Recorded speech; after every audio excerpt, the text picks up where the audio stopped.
மாற்றத்தை விரும்பி இப்பொழுது தமிழக வெற்றி கழகத்தை துவங்கியுள்ள விஜய்க்கு ஜாதகம் எப்படி உள்ளது, கோச்சார ரீதியாக எப்படி உள்ளது என்று நான் பார்த்தபோது நிச்சயம் தமிழகத்திற்காகத்தான் நான் பார்த்தேன். அதன் அடிப்படையில் கோச்சார ரீதியாக பார்த்தால் கடகராசி, பூச நட்சத்திரம், கடகம் ராசிக்கு அதிபதி சந்திரன், பூசம் நட்சத்திரத்துக்கு அதிபதி சனி. ஸோ சந்திரன் சனி சேர்க்கையில் வந்த ஒருவன் நிச்சயமாக மக்களை ஏமாற்றக்கூடியவராக இருக்க மாட்டார். ஏனென்றால் சனி என்றாலே சனீஸ்வரன் தான்.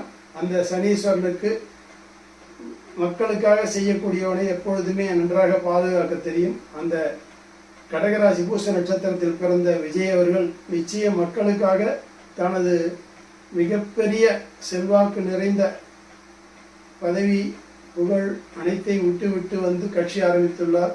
இதுதான் தமிழகத்திற்கு சரியான. இதே பராபவ ஆண்டு 1966ஆம் ஆண்டு